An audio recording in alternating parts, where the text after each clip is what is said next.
Hi, I'm Richard Randall, and welcome to Your Real Estate Voice with Barb Schlinker, the owner of Your Home Sold Guaranteed Realty. This is the weekly radio show that informs and educates you on how to buy or sell real estate with Colorado's Real Estate Authority, Barb Schlinker. Barb Schlinker is a retired Navy veteran. Barb's an author. Barb's also a pilot. And Barb and her team enjoy all that Colorado and the Front Range have to offer. Barb, always great to be talking with you again. Now, we air Your Real Estate Voice every Saturday. And if you can't listen to the entire show, it is always available on Barb's site, barbhasthebuyers.com, or just go ahead and search Barb on most of the popular podcast platforms like iHeartRadio. So, what's on the docket today, Barb Schlinker? Well, Richard, the first topic is about timing the market. I think a lot of people wonder, should I wait this time of year if they need to sell, or should I wait until the spring or summer or whatever? And at the end of the day, it really does not matter. So I titled this segment, Is It Harder to Sell a House in the Winter in Colorado? And the truth is, it's actually a pretty good time. There had been a few months when December was probably one of my better months, only because people that are moving then are very serious and they're going to make it happen. And I think they're not tire kickers, I guess is what I'm trying to say. And then the next topic's kind of interesting because I get this question all the time. What improvements actually increase a home's value versus not increase the home value? And then we're going to talk about the top questions a home seller should be asking agents before they sign an agreement to sell their home. And many of these questions, I'm excited to share some of them with you. You can actually get the full list from my website, but these are questions that real estate agents do not want you to ask them. Hmm. So you'll get a little bit of intel on that. And the last topic, it's a new one. I haven't really covered this before, but it is a good question. This came from buyers that we're working with, and they want to know, okay, so how much money should I be saving up before I buy a house? Because there's a lot of hidden and surprise expenses. And if you've only saved the minimum, you don't want to be surprised when it comes down to the finish line and they're like, oh, your loan's not approved because you didn't set aside 3 or 6 months of house payments somewhere. So we're going to deep dive into that. And as always, we'll talk about hot new listings. Richard? So, Barb, some people assume that there must be one season that's more popular or less popular for buying and selling homes. Here's the question: is it harder to sell a house in the winter here in Colorado? No, I don't think so at all. I mean, it's beautiful here year round. It really is. And even though we had a bit of snow over the past week, on balance, you get a little snow, it clears off, and then it's gorgeous. So I think people moving here really appreciate that. And the buyers right now, they're looking for the best deals. There's no question of that. The market has changed quite a bit. And we have systems and ways to make sure that you're going to get offers no matter what time of year it is. I call it my secret sauce for getting your home sold. And it involves a couple of things, pricing it right and making sure it's marketed correctly. We're also going to talk a little bit about our instant cash offers and our guarantee of 100% of market value or I'll pay the difference. And I'll show you some actual statistics about what month is the best time to sell. And when I looked at October sales, it was kind of surprising to see that the sales in October were higher than in September. So it varies all the time. But in general, it's definitely a softer market than it was between 2020 and mid 2022.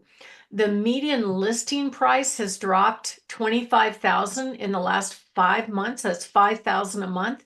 So if you are thinking of selling, if this trend continues, don't wait because you're going to lose some equity if you do that.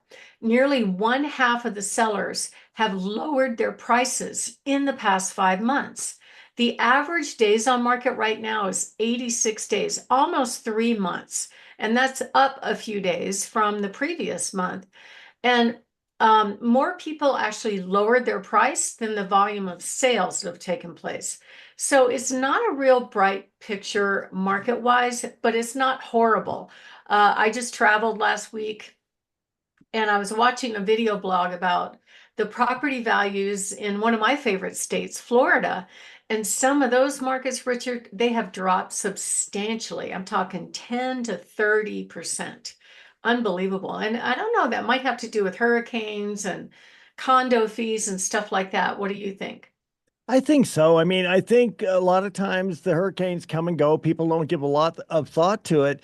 But boy, the most recent ones, especially the areas that were devastated that normally you wouldn't think are hurricanes, it's got to be on people's mind when it comes to buying. Yeah, I mean, they have to really think twice about where they're buying a home. I actually talked to a home seller last week that moved from Woodland Park to Florida, and he decided to move to the West Coast to be close to family. And so he's calling me, asking me to help him sell his house from Florida.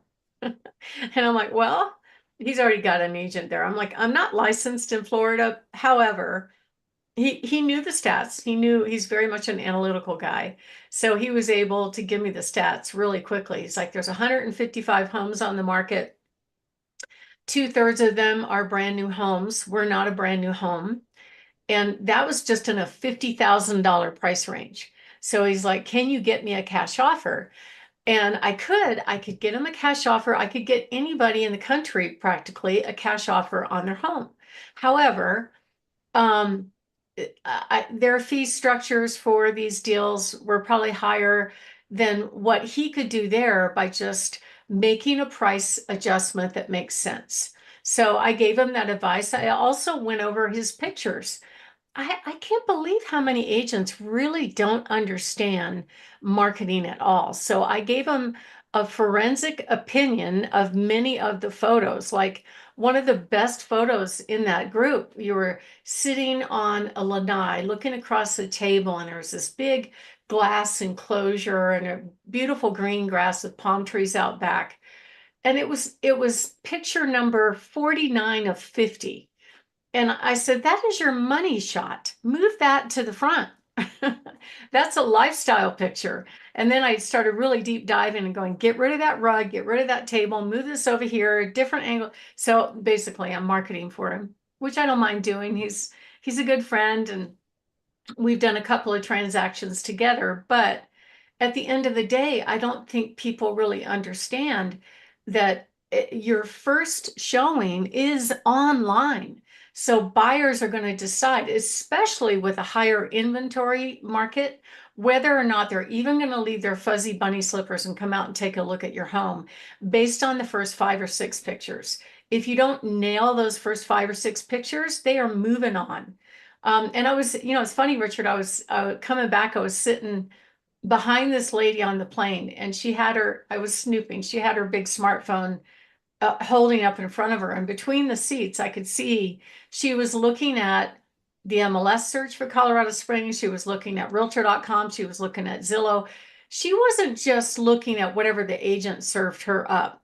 Buyer's biggest fear is missing out on the perfect home. So they are looking at multiple websites to find that home.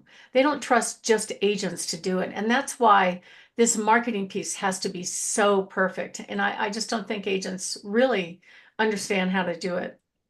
The other thing working against us right now is mortgage rates are pretty far up there. Typically, if you see the stock market rise like it did, we're not going to see mortgage rates drop. Right before the election, they got as low as 6.11 for conventional and the mid fives for the government loans, but now it's up to 6.92 and 6.32 for a VA loan. So what does that mean? It means for every 1% increase in interest rates, we lose 10% of the buyer population. So you have to be priced right. You have to be marketed right. That is the secret sauce to getting it sold. And it takes hiring somebody that has experience, expertise, market knowledge, being open, and the seller has to be open to sell for market value. I know a lot of people will say, oh, well, Zillow said my house is worth X, or because of what I paid or whatever, I think it's worth this much. What it's worth is what a buyer's willing to pay. And the way you get what a buyer is willing to pay is not by overpricing it. Um, so you have to make sure you get that right. And the inventory, the competition is higher as well. So if you'd like to find out a little bit more about how to get all what I call the 4 Ps correct in selling your home, go to barbhasthebuyers.com and click on the green button to download any one of my free reports. I just helped a couple home sellers price their homes very realistically versus optimistically. In both cases, those homes sold at or above market value and at or above asking price actually in a week or less. And condition is absolutely important too. So my name is Barb Schlinker. I'm the broker owner of Your Home Sold Guaranteed Realty. Barb has the buyer's team and the host of this show, Your Real Estate Voice.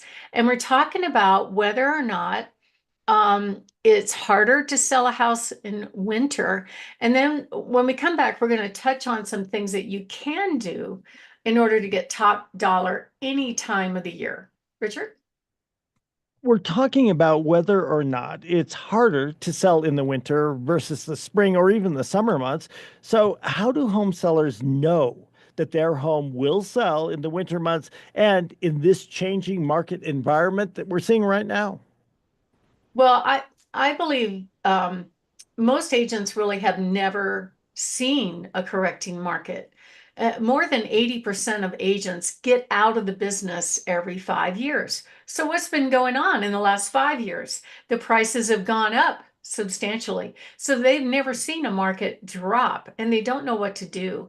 And that's why we're seeing a lot more homes that are going off the market, either canceled or expired, a larger percentage of home sellers lowering their price. And at the same time, we've got buyers that are sitting on the sideline just waiting for the best deals before they buy a home. And there's a huge buyer population out there. Part of it is affordability, and part of it is, whether or not they like what they're being offered at that price. So that's why the pricing decision is probably one of the most critical things that you can do. And I see home sellers do this where they price the home too high, they slowly walk the price down, and they end up netting less money. I just helped Victor and Nona sell their house out in Peyton. It had been on the market for 110 days with no sale. And they did everything wrong. They priced it too high. They slowly walked the price down. Their agent was too cheap to get professional photos. The agent did not highlight the best features of the home. And so we took over the listing, made a tiny price adjustment, and marketed it right. And we got it sold in just 9 days. And other buyers were clamoring for it right after that as well. So it's really, really critical that you get your house priced on target. And with us, you have choices. So some people are a little nervous about when I talk about this cash offer program, but it does a couple things for you. Let's say you don't want any one of those cash offers. That's okay. We can leverage those cash offers in a couple of different ways. We can actually, if an agent calls and says, hey, my buyer's interested in your home, do you have any other offers? I can say, well, yes, I do. Bring your best and highest offer. Or let's say they come to me and they have a house to sell, or they come to the agent, another agent, and they have a house to sell. We can actually put that home up in our cash offer platform and get it sold without them having to worry about a sale contingency. So all of those are great benefits. So if you are thinking of making a move, give us a call at 719-301-3900 or go to barbhasthebuyers.com. Richard? You're listening to Your Real Estate Voice with Barb Schlinker of Your Home Sold Guaranteed Realty. She's the host of the program, and she is your real estate voice. And right now, if you call her at 719-301-3900 or just visit barbhasthebuyers.com, you can start finding out if your home will sell in a market like this. When we come back, we'll be talking about which home improvements actually increase a home's value. Stay tuned for that.